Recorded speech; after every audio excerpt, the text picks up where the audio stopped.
হ্যাঁ, ছাত্রছাত্রী ভাই বোনেরা, আশা করছি তোমরা সকলেই ভালো আছো। তো সকলের শুভকামনা করে আমি আজকে তোমাদের দশম শ্রেণীর আয়তখণ্ডক চ্যাপ্টারটি আলোচনা করব। এটা হলো কোষে দেখি 5। কোষে দেখি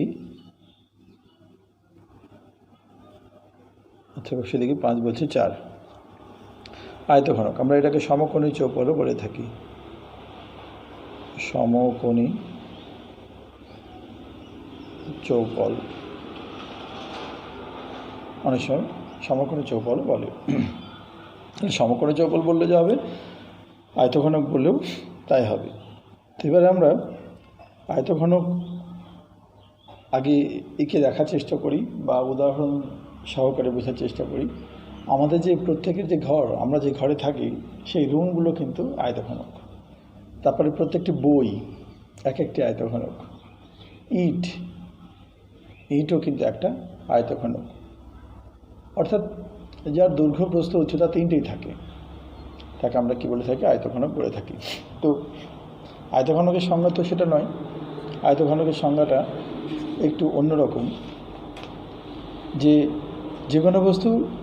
ঘনবস্তু তিন জোড়া সমান্তরাল আয়তাকার সমতল দ্বারা পরিবেষ্টিত, তাকে সমকোণী চৌপল বা আয়তঘনক বলা হয়। কি বলা হলো? যে ঘনবস্তুর 3 জোড়া সমান্তরাল আয়তাকার সমতল দ্বারা বেষ্টিত, তাকে সমকোণী চৌপল বা আয়তঘনক বলা হয়।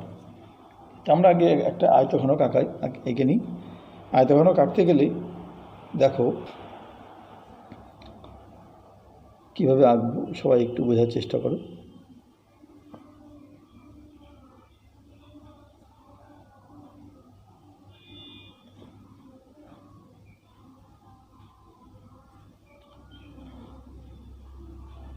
আশা করি প্রত্যেকে চেষ্টা করলে প্রত্যেকের দ্বারাই সম্ভব।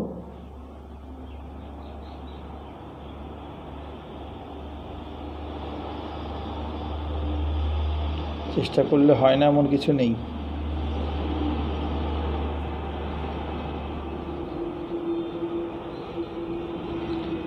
স্কেলের প্রয়োজন নেই, যারা পারবে না তারা স্কেল দিয়ে আঁকবে।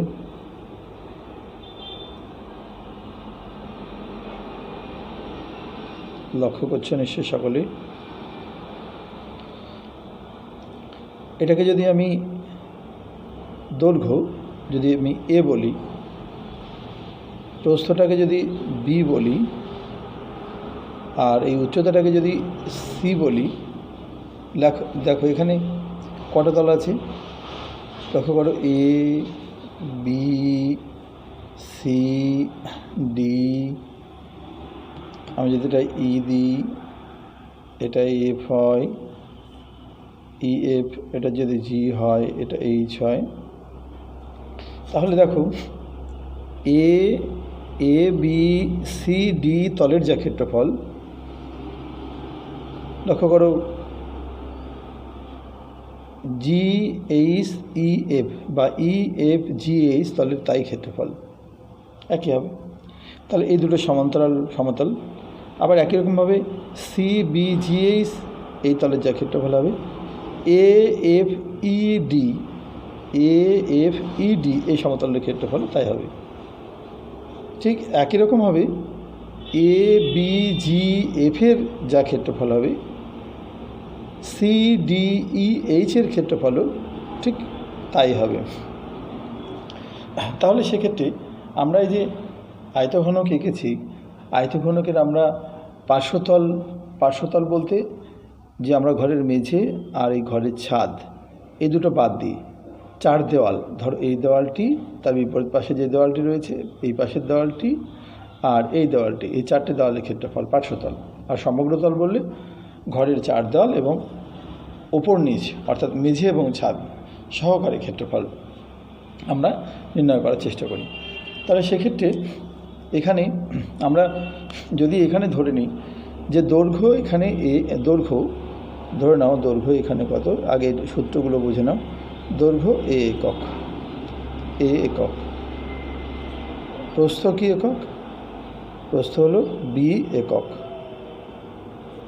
আর উচ্চতা লক্ষ্য করো সি একক, সি একক।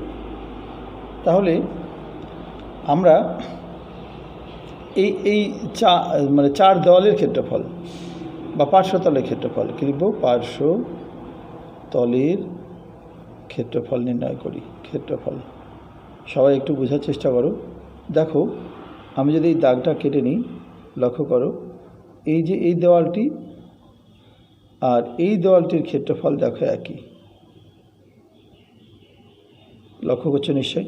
তাহলে 2 গুণ এখানে কি লিখব? কি লক্ষ্য করো, বি ইন্টু সি, অর্থাৎ প্রস্থ ইন্টু উচ্চতা। বি হলো প্রস্থ আর সি হলো উচ্চতা।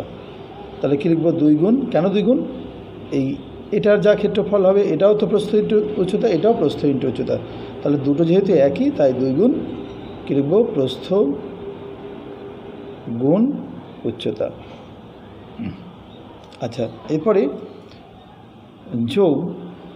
আচ্ছা, এবারে আরেকটা দেওয়াল লক্ষ্য করো, আরেকটা দেওয়াল লক্ষ্য করো। এই দেওয়ালটি, এই যে দেওয়ালটি, তাই না? আর এখানে হলো এই পাশে যে দেওয়াল, এই দেওয়ালটার ক্ষেত্রফল, আর এইখানে এই দেওয়ালটির ক্ষেত্রফল লক্ষ্য করো। এই যে এই দেওয়ালটির ক্ষেত্রফল লক্ষ্য করো।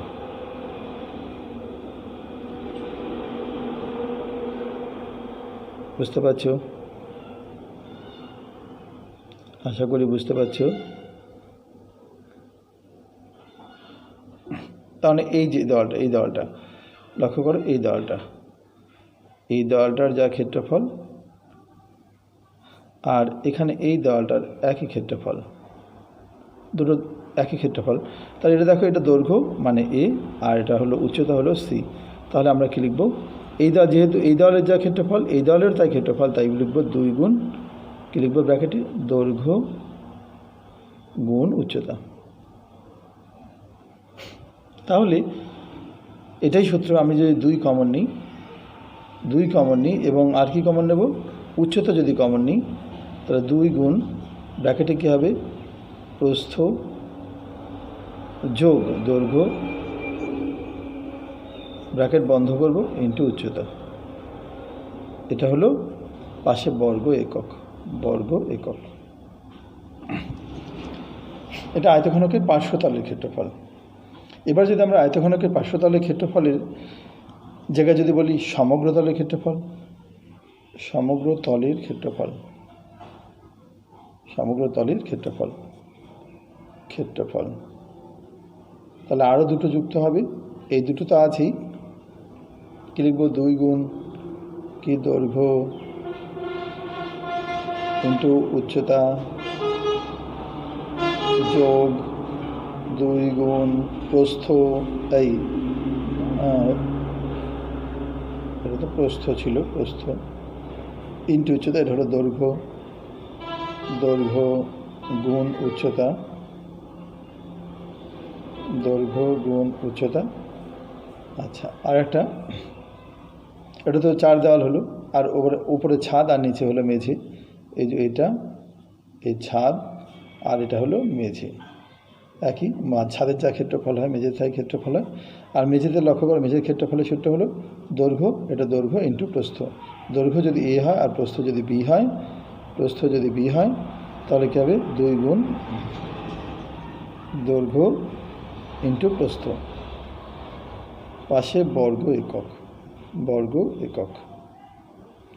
তাহলে আমি যদি 2 কমন নিই, আচ্ছা তার আগে এইটাকে আমরা কি লিখতে পারি? ব্র্যাকেটে দৈর্ঘ্যের জায়গায় যদি লিখতে পারি এ, আর উচ্চতার জায়গায় যদি সি লিখি, তাহলে এ গুণ সি যোগ 2 গুণ, এটা হলো প্রস্থ, বলবো হচ্ছে বি, বি গুণ সি। আর দৈর্ঘ্য, দৈর্ঘ্য হবে বি গুণ সি, এই এ গুণ সি, আর যোগ 2 গুণ দৈর্ঘ্য ইন্টু দৈর্ঘ্য ইন্টু দৈর্ঘ্য ইন্টু প্রস্থ, মানে এ ইন্টু বি, 2 গুণ এ গুণ বি, পাশে বর্গ একক, বর্গ একক। তাহলে 2 কমন নিলে ব্র্যাকেটে পড়ে থাকবে বি গুণ সি যোগ এ গুণ সি গুণ যোগ এ গুণ বি, বর্গ একক। অর্থাৎ প্রস্থ ইন্টু উচ্চতা, সূত্রটা এরকম, 2 গুণ কী লিখব, প্রস্থ ইন্টু উচ্চতা যোগ দৈর্ঘ্য ইন্টু উচ্চতা যোগ দৈর্ঘ্য গুণ প্রস্থ,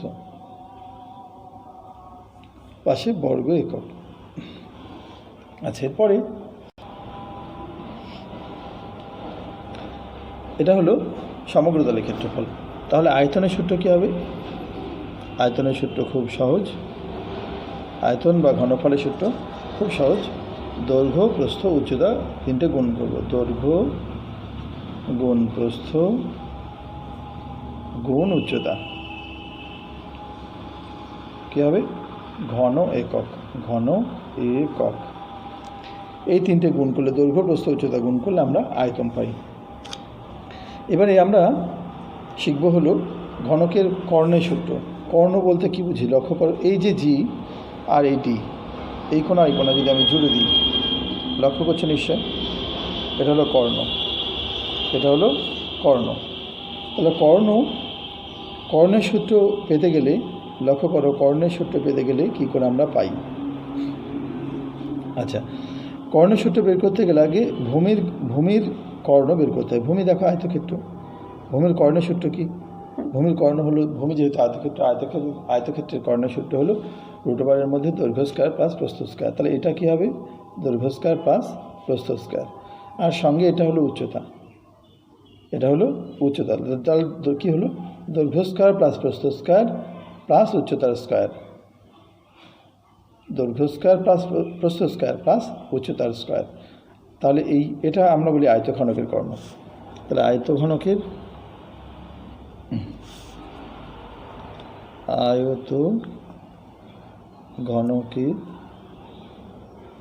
কর্ণ,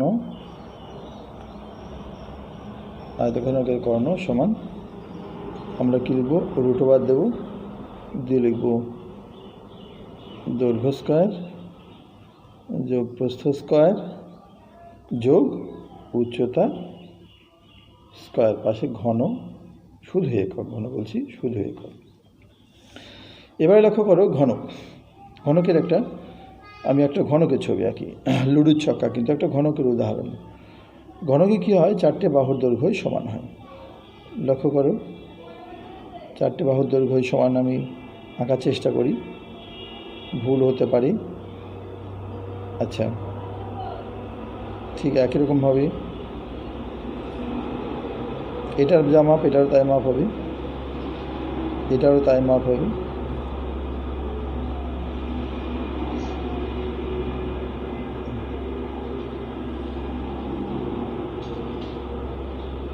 এবার এখান থেকে সমান দূরত্বে আমাকে এটাও নিয়ে যেতে হবে, বাহুটা এটাও টানতে হবে।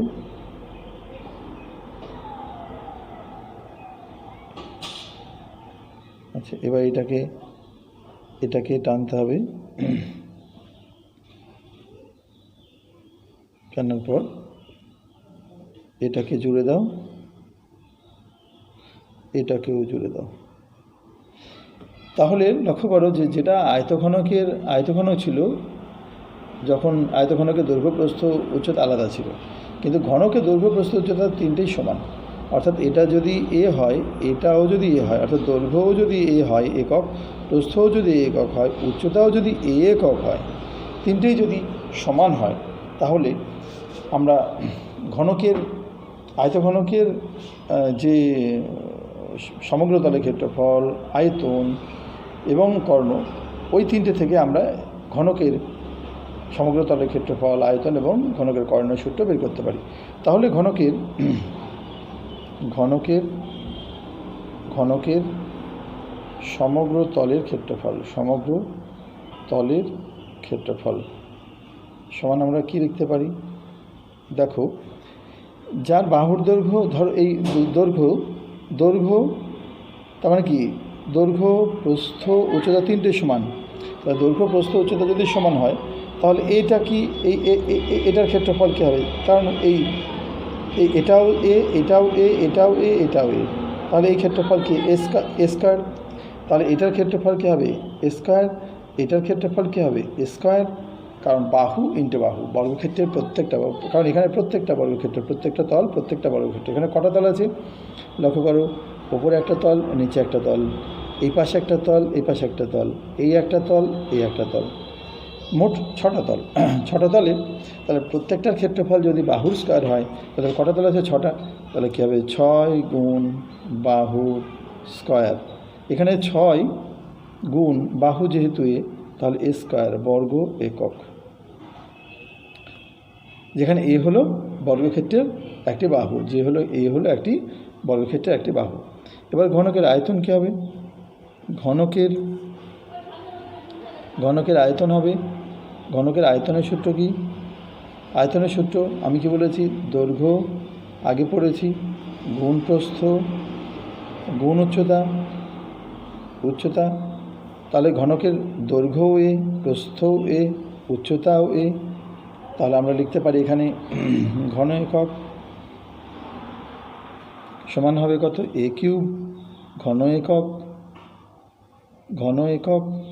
কিন্তু ভালো করে লক্ষ্য করলে দেখা যায় যে এ হলো বাহু, এ হলো কি বাহুর দৈর্ঘ্য, তা লিখব বাহু লিখে তার কিউব, ঘন একক। এরপরে আমরা লিখব ঘনকের কর্ণ,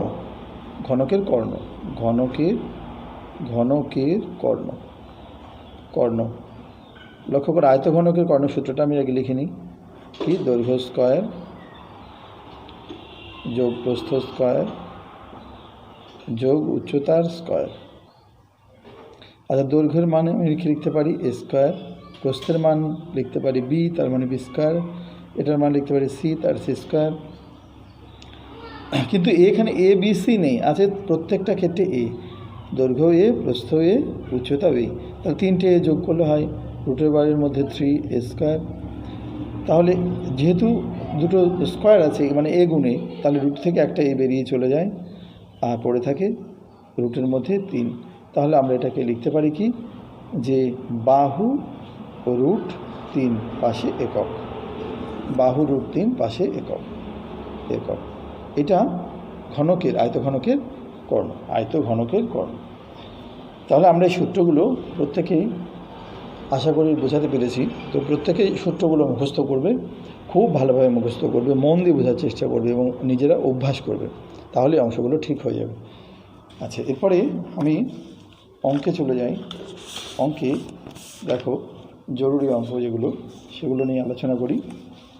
প্রথমত আলোচনাটা শুরু করার আগে দেখে নিয়ে আয়তঘনকের তল কটা বললাম 6টা তল। এক ইট ধরে, ইট নেবে একটা, প্রত্যেকের বাড়িতে যদি ইট থাকে বা বইয়ের তলগুলো গুনবে পেয়ে যাবে 6টি। এটাকে বলা হয় কোণা বা শীর্ষ কটা লক্ষ্য করে 1 2 3 4টে, আর এই পাশে আছে 1 2 3 4টে, 8টা। তাহলে শীর্ষ কটা 8টা। আচ্ছা, আর এটাকে বলা হয় প্রান্তিকী কটা আছে লক্ষ্য করো, এখানে ওপরে আছে 4টে আর নিচে আছে 4টে, তাহলে 4টে 8টা গেল, এই একটা 9টা, এই একটা 10টা, এখানে 11টা 12টা। তাহলে প্রান্তিকী কটা, প্রান্তিকী 12টি। আচ্ছা, ঘনকেরও তাই হবে। আচ্ছা, এরপরে আমরা 1 নম্বর অঙ্কে চলে যাই। 1 নম্বর অঙ্কটি লক্ষ্য করো। 1 নম্বর অঙ্কে বলছে যে কতগুলো আয়তঘনকার এবং ঘনকাকার বস্তুর নাম। 4টে আয়তঘনকার বস্তু, ইট, বাক্স, আমরা বলতে পারি মুড়ির টিন, সুটকেস, আরও নানান কিছু হতে পারে, ঘর। আর ঘনকাকার বস্তুর মধ্যে লুডোর ছক্কা অবশ্যই হবে, চৌকো টিনের বাক্স, তারপরে চৌকো বাড়ি হতে পারে, চৌকো কাঁচের ব্লক হতে পারে, চৌকো ঘরও হতে পারে, যার দৈর্ঘ্য প্রস্থ উচ্চতা সমান হয়, কিন্তু সব ক্ষেত্রে হয় না। তো যদি হয় তাহলে আমরা বলতে পারি এই একটা। আর 2এরটা তো আমি কটা শীর্ষ, কটা প্রান্তিকী, কটা তল আমি বলে দিয়েছি, সেগুলো দেখে বুঝে নিতে হবে। আচ্ছা, আর 3 নম্বর অঙ্কে আমি সরাসরি 3 নম্বর অঙ্কে যাই। 3 নম্বর অঙ্কে একটি সমকোণী চৌপলাকার ঘরের দৈর্ঘ্য প্রস্থ উচ্চতা দেওয়া আছে 5 মিটার, 4 মিটার এবং 3 মিটার। ওই ঘরের সবচেয়ে লম্বা যে দণ্ড রাখা যাবে তার দৈর্ঘ্য হিসাব করে লিখি। তাহলে আমি আগেই বলেছি যে এই সমকোণী চৌপলের কথা এখানে বলা আছে। সমকোণী চৌপলের মধ্যে সবথেকে বড় যে দণ্ড রাখা যাবে সেটা হলো ওই চৌপলের কর্ণ। তাহলে আমি যদি কর্ণ বের করে ফেলতে পারি, এই সূত্রটা যদি আমি প্রয়োগ করে দিতে পারি, তাহলে 1 নম্বর অঙ্কটা, এই 3 নম্বর অঙ্কটা হয়ে যাবে। তাহলে আমি 3 নম্বর অঙ্কে একটু লিখে নিই। দেখো, দৈর্ঘ্য 5 মিটার, প্রস্থ 4 মিটার, উচ্চতা 3 মিটার। তাহলে কর্ণ সমান আমরা কি জানি? কর্ণ সূত্র প্রয়োগ করলাম। আয়তঘনকের কর্ণসূত্র রুটগড়ের মধ্যে দৈর্ঘ্য স্কয়ার যোগ প্রস্থ স্কয়ার যোগ উচ্চতা স্কয়ার। এবার তুমি মানগুলো বসাও সবাই। তাহলে কী হবে? 5 স্কয়ার যোগ 4 স্কয়ার যোগ 3 স্কয়ার, পাশে একক, মানে এখানে মিটার, একক, মিটারটা হবে একক। আচ্ছা, তাহলে 5 স্কয়ার কত হয়? 5 স্কয়ার হয় 25, 4 স্কয়ার হবে 16, আর 3 স্কয়ার 9। 16 আর 9 25, 25 যোগ করলে হয় কত? রুটের মধ্যে 50। 50কে যদি আমরা উৎপাদক করি তাহলে কী হয়? 25 দুগুণে 50, 5 5 25। তাহলে লক্ষ্য করলে দেখবে 5 গুণ 5 গুণ 2। তাহলে রুটের মধ্যে জোড়া সংখ্যা থাকলে একটা বেরিয়ে আসে, আর রুটের মধ্যে একা 2 পড়ে আছে, কারণ জোড়া নেই। অতএব যে ঘরে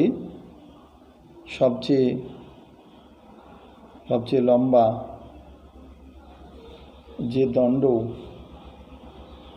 দণ্ড রাখা যাবে তার দৈর্ঘ্য কত হবে? 5√2, পাশে মিটার। কী হবে? মিটার। অবশ্যই উত্তর লিখতে হবে, নইলে অঙ্কে সব কাটা হয়ে যাবে। আচ্ছা, এরপরে একটি ঘনকের একটি তলের ক্ষেত্রফল 64 বর্গমিটার। ঘনকটির আয়তন হিসাব করে লিখি। ঘনকের একটা তলের ক্ষেত্রফল, 6টা তল আছে, তার মধ্যে একটা তলের ক্ষেত্রফল বলা আছে 64 বর্গমিটার। তাহলে ঘনকটির আয়তন হিসাব করি। আর আমরা ঘনকের একটা তলের ক্ষেত্রফল কি জানি? বাহুর স্কয়ার। কি জানি? বাহুর স্কয়ার। তাহলে আমরা লিখব 4 নম্বর অঙ্ক, বাহুর স্কয়ার সমান কত? 64। তাহলে বাহু স্কয়ার, তাহলে বাহু সমান কী হবে? এ পাশে স্কয়ার যদি উঠে যায়, অন্য পাশে কী হয়ে যায়? রুট ওভার হয়ে যায়। অর্থাৎ বাহু সমান কত? 64 বর্গমূল হলো 8। 64 বর্গমূল 8 করে দেখবে। 8 গুণ 8 মানে 64, রুট থেকে বেরিয়ে গেলে 8 হয়। অতএব ঘনকটির কি লিখব? ঘনকটির আয়তন। অর্থাৎ ঘনকটির আয়তন। আয়তনের সূত্র কি? বাহুর কিউব ঘন একক। তাহলে বাহু এখানে 8, ঘন একক 8 8, দুটো 8 গুণ করলে হয় 64, 64 ইন্টু 8 হলো 512 ঘন একক। এটাই অ্যান্সার। আচ্ছা, এরপরে দেখো, এরপরে যে অঙ্কটা 5 নম্বর অঙ্ক,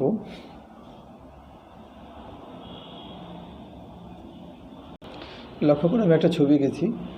তো বলছে আমাদের 5 নম্বর অঙ্ক করতে গেলে একটা ছবি লাগবে। বলছে আমাদের বকুলতলা গ্রামে 2 মিটার চওড়া এবং 8 ডেসিমিটার গভীর একটা খাল কাটা হয়েছে। দেখো, 2 মিটার চওড়া আর 8 ডেসিমিটার গভীর একটা খাল কাটা হয়েছে। তো বলছে ওই খালটির মোট কত, এটা কাটার ফলে কতটুকু মাটি উঠেছে? 240 ঘনমিটার। হ্যাঁ, 240 ঘনমিটার মাটি উঠেছে। তাহলে খালটি কত মিটার লম্বা? অর্থাৎ এইটা কতটা? আমরা আয়তনের সূত্র কি জানি? যে দৈর্ঘ্য ইন্টু প্রস্থ ইন্টু উচ্চতা, এই তিনটে যদি গুণ করে তাহলে আমরা কী পাই? আয়তন পাই। কী পাই? আয়তন পাই। তাহলে আয়তন নির্ণয় করতে গেলে আমাদের ওই দৈর্ঘ্য প্রস্থ উচ্চতা জানতে হবে। তাহলে এখানে দেখো, দৈর্ঘ্য বলতে এখানে আমি ধরে নিই লম্বাটা, ধরি খালটি x মিটার চওড়া। এবার লম্বা ভুল লিখলাম, লম্বা। আচ্ছা, চওড়া দেওয়া আছে মানে প্রস্থ দেওয়া আছে কত? প্রস্থ দেওয়া আছে 2 মিটার।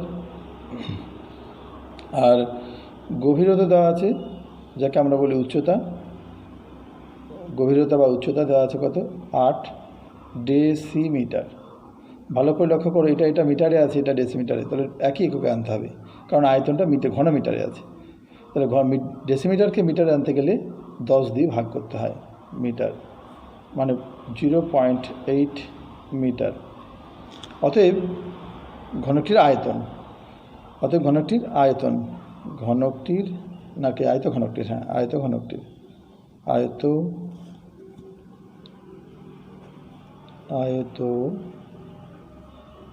ঘনকটির আয়তন কি লিখব? 240 লিখব। আচ্ছা, এবার আমরা আয়তঘনকের আয়তনের সূত্র কি জানি? দৈর্ঘ্য গুণ প্রস্থ গুণ উচ্চতা, অর্থাৎ x গুণ 2 গুণ কত? 0.8। দৈর্ঘ্য গুণ প্রস্থ গুণ উচ্চতা সমান কত? 240। তাহলে এবার আমরা কি লিখতে পারি? দেখো, লিখতে পারি যে x সমান লিখতে পারি 240 বাই, এটা নিয়ে 2 গুণ 0.8, 2 গুণ 0.8। এই গুণ আকারে থাকলেও পাশে গেলে ভাগ আকারে হয়ে যায়। আচ্ছা, তাহলে সেক্ষেত্রে আমরা কি লিখতে পারি? এটাকে লিখতে পারি, অতএব দিয়ে লক্ষ্য করো x সমান, এটা হলো 240 ইন্টু এই দশমিকটা উঠে গেলে উপরে 10 গুণ হয়, আর নিচে তার মানে রইল 2 গুণ 8, 8 দুগুণে 16, তার 240কে 240 ইন্টু 10 বাই কত? এখানে 16 দিয়ে কাটলে হবে 15, 16 হয় 240, আর 15 ইন্টু 10 মানে হলো 150 হয়ে গেছে। তাহলে উত্তরটা আমি কী লিখব? যে অতএব ওই খালটি কত মিটার লম্বা? অতএব খালটি 150 মিটার লম্বা, 150 মিটার লম্বা, এটাই উত্তর। আচ্ছা, 6 অঙ্কটা দীর্ঘায়িত হয়ে গেল, অনেক আলোচনা। তো যাকে তোমরা আর ভালো লাগছে না হয়তো, কিন্তু করতে হবে, প্রত্যেককেই করতে হবে, চেষ্টা করবে অঙ্কগুলো করা। 6 অঙ্কটা করাচ্ছি। 6 অঙ্কটি বলছে, একটি ঘনকের কর্ণের দৈর্ঘ্য 4√3 সেমি। ঘনকটির সমগ্র তলের ক্ষেত্রফল হিসাব করে লিখি। ঘনকের কর্ণের আমরা সূত্র জানি। ঘনকের কর্ণের সূত্র কি বলেছিলাম? যে বাহু √3। আর এখানে কত দেওয়া আছে? ঘনকের কর্ণ 4√3, তাহলে বাহু √3 সমান 4√3। এটাও ঘনকের কর্ণের সূত্র, আর এখানে দেওয়া আছে। তাহলে √3 যদি কেটে যায়, আমরা লিখতে পারি বাহু সমান কত? 4। অর্থাৎ বাহুর দৈর্ঘ্য কত? অর্থাৎ বাহুর দৈর্ঘ্য লিখতে পারি 4 সেমি। এবারে সমগ্র তলের ক্ষেত্রফল, কার? ঘনকের সমগ্র তলের ক্ষেত্রফল। সূত্র কি? 6 গুণ বাহু স্কয়ার, পাশে বর্গ সেমি। আমি এককটা জানি, তা লিখে দিলাম। 6 গুণ এখানে কত? 4 স্কয়ার, এই যে সেমি আছে, বর্গ সেমি। 4 স্কয়ার 16, 6 16 96 বর্গ সেমি, এটাই উত্তর। এরপরে আরেকটা অঙ্ক করানোর চেষ্টা করি। 7